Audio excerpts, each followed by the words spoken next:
Hi and welcome to Brooker Bonsai. This is my first video on this channel. I've originally started up a Brooker Ceramics YouTube channel, and if you want to see any of the pottery stuff that we make over there, the link's in my description, so please head on over there and check it out. But this channel I've dedicated specifically to my bonsai collection. I have around probably about 60 different trees that I own, all in various stages of development, from something that's maybe a little bit more refined but quite small, like this tree, through to larger trees and trees in training.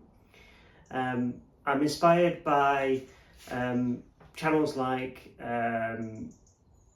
Nigel Sanders, the Bonsai Zone, and they mainly used clip and grow techniques. So predominantly I focus on clip and grow, but I do often wire a lot, particularly with my pine trees.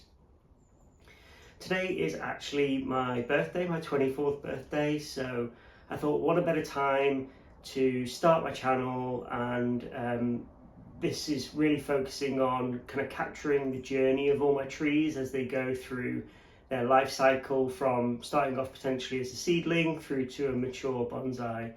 So what I'll do is I'll create a playlist for each one of these, so that you can kind of watch them all grow as they go. So we're going to take a look at this tree today. This is a ficus, little leaf ficus, I believe. It's in various stages of development. At the moment I'm trying to get smaller branch structure. A lot of the trunks here are a little bit straight, so I've been hard pruning the tree back, trying to get that back budding, and now it's ready for me to go in, make some branch selections, and then go into that final stage of growing. At the moment we're in early September, so we've probably got another month left where the trees can be outside. I'm going to really have to keep an eye on with the tropical trees particularly.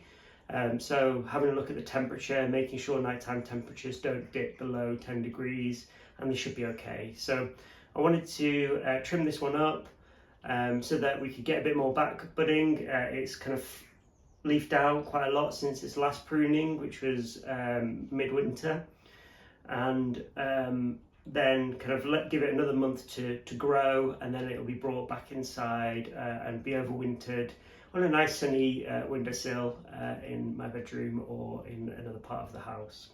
So let's zoom into the tree and we'll take a look at this tree. So before we start cutting, I'm just going to give you a 360 view of the tree. Sorry that it's so squeaky. You can see kind of here where I cut the tree back really hard and was trying to get some back budding. And now we've got a little shoot that's coming out, which is perfect. It's going to fill this gap up here.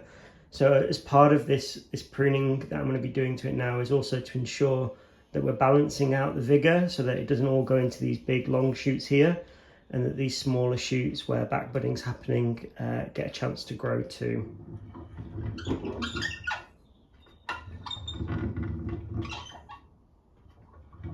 Okay, so let's start with some initial branch selection. So you can see here we've got some 3 branches coming from one, and we want to kind of simplify and refine that down. We've got an undergrowth one here, which I'm going to remove. We don't need that, it's on the inside of a curve. And then we've got these 2 branches here that are starting to form, this one and then one slightly below it. So I'm actually going to leave that there for now, just in case there's a backup, in case this branch dies off. And I'm going to remove this larger piece here, like that. This branch here is growing into the other area in front of it, so again I'm going to remove that as well. So moving on to this front branch, I've got a stub here that I can clear up, and there's also an inner leaf here that doesn't need to be there. So in terms of branching, this one's quite good. We've got this nice flat horizontal branch, which makes sense at this space. This branch, which is kind of creeping back into the center of the tree, so I'm going to remove that. And then I'm just going to cut off the tip here, and this should then force it to back bud a little bit more. Just behind it here we've got a branch going back in towards the tree, so I'll remove that. And we're just going to clear up that stub there. We've got a branch just in here that's going back in towards the tree, so I'll remove that one as well. And just coming onto the front now, I'm just going to take the tip off this branch here, and again that will force it to back bud. This branch here is super vigorous, and we've actually got a nice outward facing branch here and one that's starting to bud out there. So I'm actually going to just prune it slightly above that, and I'm going to apply, don't need to apply any cut paste here because the tree's really vigorous. You can see all the sap that's leaking off it, which will seal that cut for me. Onto this final branch here, I can remove this stub.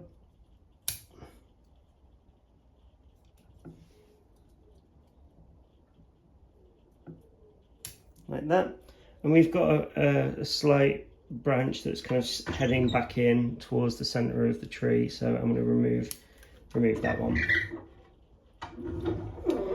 Coming around to the bottom here, this bottom branch here, we've got actually a really nice bud starting to form just here.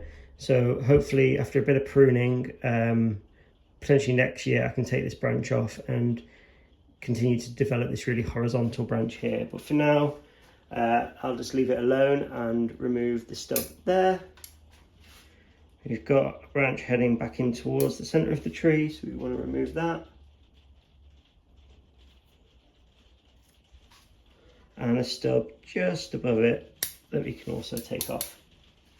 Again, just like down here, there's another tiny little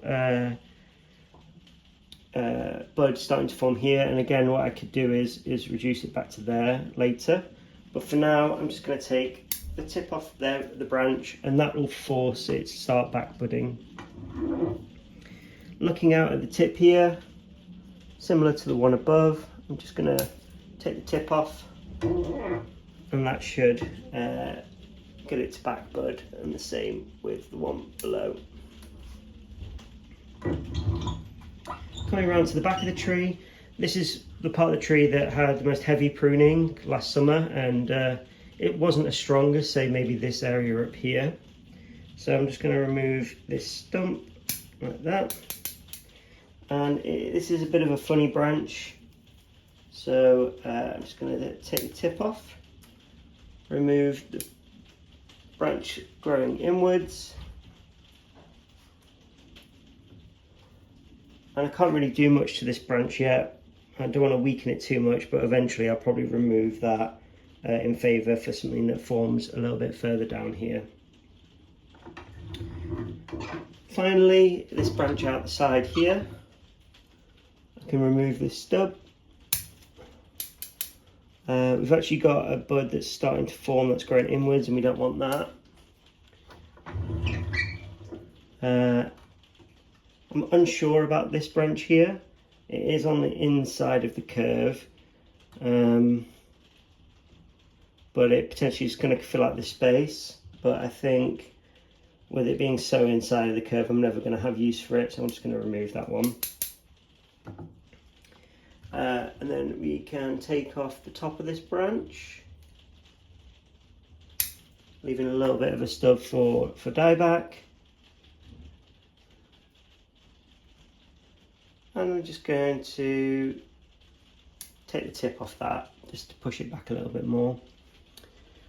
Over to the back here now, to this big back branch. We've got one heading back in towards the tree that we can remove, and I'm just going to prune off the tip, like so. So that's the tree all pruned up. I'm going to zoom out so that we can take a final look at it, and we can then put it back out on the bench.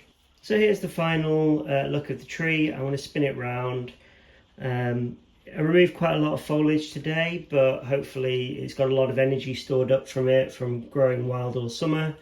and it will back bud, and we'll see a lot of new shoots that we can select in the future.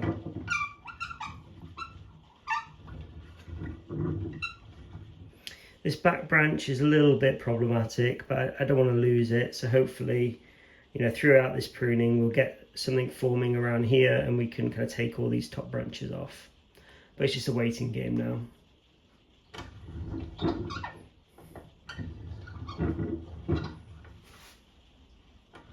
So that's this tree all pruned up. As I mentioned, we've got about probably another month left where it can be growing outside and get a lot of energy. I've actually noticed with my ficus that in the summer they grow, you know, medium, but when they come inside and you've got the central heating and then the really intense kind of winter sun through the windows, they actually grow more rapidly inside than they do outside.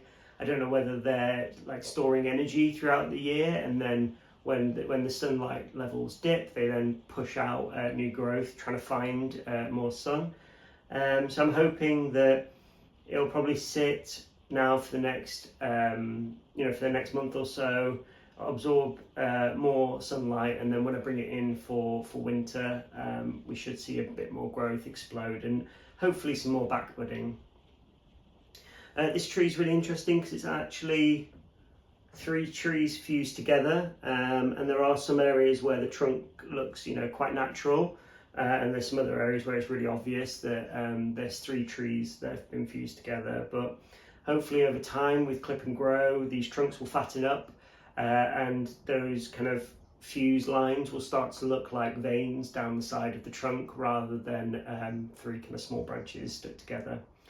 If you're new to bonsai and you want to, you know, get a tree that's relatively thick quite quickly, this is a really good option. I might do a tutorial on how to do it in the future, but a technique I use is you just bind it with raffia, and as the tree grows it pushes it all together and the trunks begin to fuse.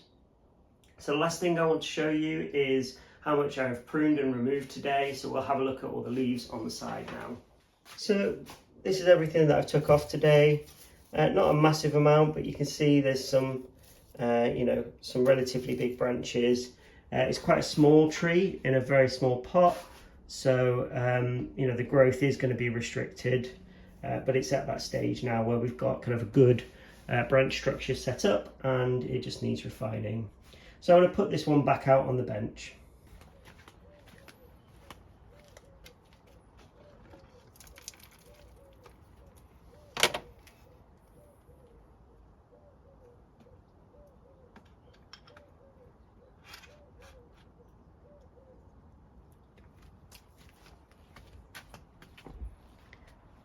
So here it is now on the bench with all my other trees for the last bit of summer.